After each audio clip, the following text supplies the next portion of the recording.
As President Trump tours the new detainment center that he's calling Alligator Alcatraz, we're learning more about one migrant recently held at a nearby South Florida facility. This is 75-year-old Isidro Perez. He's pictured here with his family, the guy with the beard in the background. He's a Cuban immigrant who came to the United States nearly 6 decades ago, likely allowed entry under parole programs for Cubans fleeing Fidel Castro's communist regime. He came to the United States back when he was 16 years old, reportedly working as a mechanic and fisherman. But in June, Perez was arrested by ICE. When his family says that he was sitting at a community center, you can see him here in this photo provided by a family friend, the white beard, his hands behind his back. ICE says that he was charged with inadmissibility pursuant to the Immigration and Nationality Act. He was sent about an hour east of the facility where President Trump toured today to Krome Detention Center, which in recent weeks has been in the spotlight for moments like this one. Around the time of Perez's arrest, local media captured this demonstration. It's a group of detainees at Krome standing in what you can see as an SOS formation, essentially asking for help. According to a medical intake completed the day after Perez's arrest, he had been diagnosed with multiple health problems.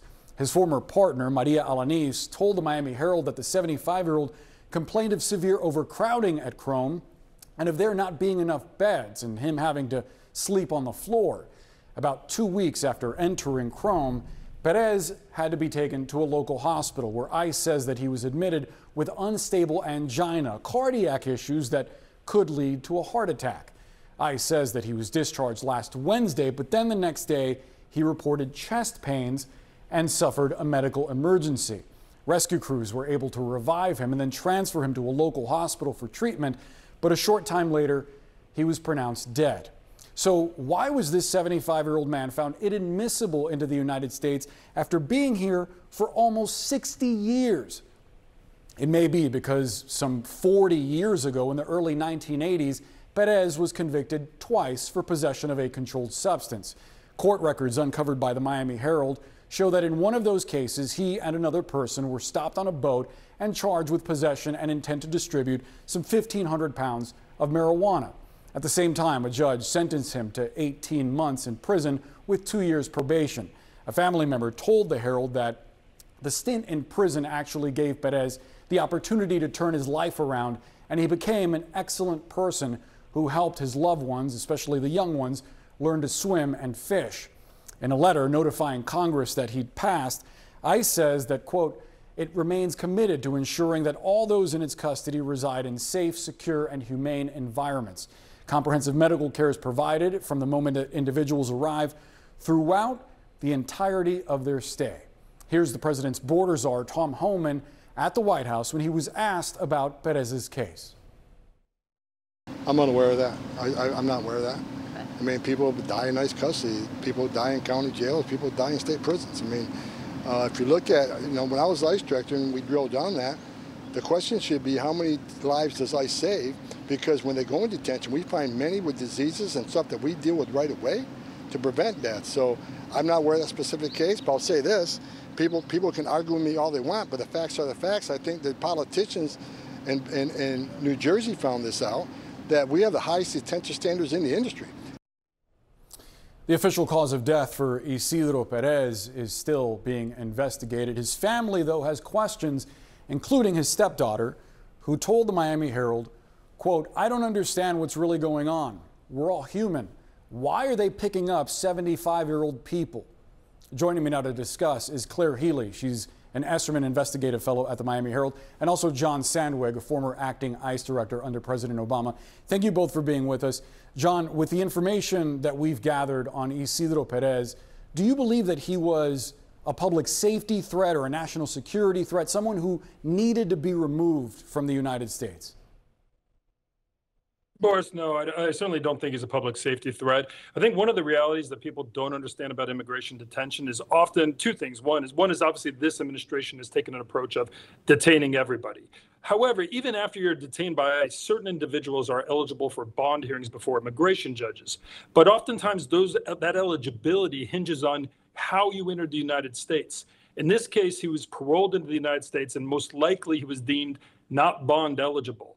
I think this is a larger issue that we need to look at writ large, and whether you're for immigration detention, for this mass deportation plan or against it, Republican or Democrat, we all should question, why are we relying so heavily on detention, especially when, it's so much more expensive.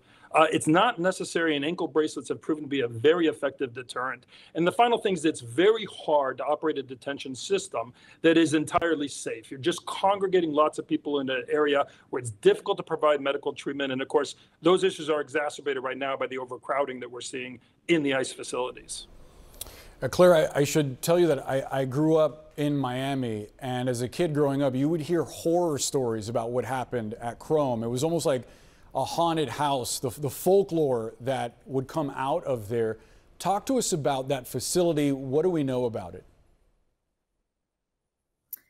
Yeah, so Chrome is located in the Everglades outside of Miami. And around February, we started hearing reports from detainees talking about severe overcrowding, people sleeping on the floor in overcrowded rooms. My colleagues and I spoke with 3 former detainees in March and lawyers for 3 more, and they said that the conditions were extremely unsanitary. People were crowded in these very packed rooms, and one woman who was deported to Honduras said that a group of women were left overnight on a bus. It was so crowded, and they were forced to urinate in their seats in shackles. And so we know from what they were describing that this is a facility that was really pushed to its brink. And then we've been hearing similar reports lately. Actually, Isidro Perez, before he passed away, told his family that he had been sleeping on the floor in a crowded room when he first got to Chrome. So we're hearing similar stories now. And when we talk about deaths across the country, there have been 10 in 2025 so far. 5 have been in Florida, and 3 of those 5 were detained at Chrome prior to their death. I should let our viewers know that we reached out to Isidro Perez's family. They told us that they were too heartbroken and despondent to speak to us. I wonder, Claire, what you have heard from them and how they're doing right now. Well, this is an extremely difficult time for the family. They are grieving. This news is very new. They just found out on Friday from officials, and they are really mourning. Isidro Perez raised a daughter and 6 stepchildren in Key Largo. He was very close with his ex-spouse. She described him as a beautiful friend who she spoke to nearly every day.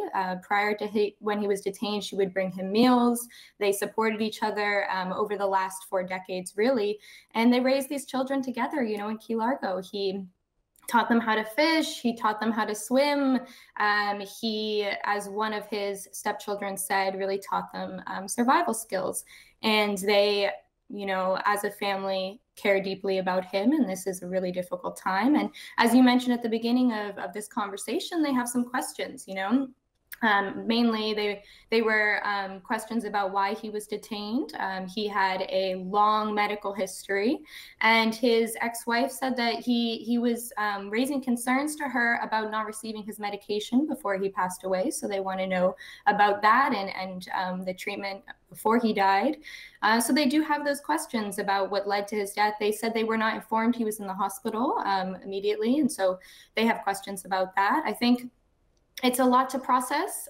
One thing we've been hearing repeatedly from different family members, not the Perez relatives, but other family members, is sometimes they hadn't heard from their relative in weeks. A Canadian man died here at a federal detention center last week, and his family told us they had been trying to contact him and hadn't been able to. And so for these family members grieving across the country, they have questions and really just a lot of mourning, and added on to that sometimes is the fact that they haven't seen their family member or spoken to them in some time.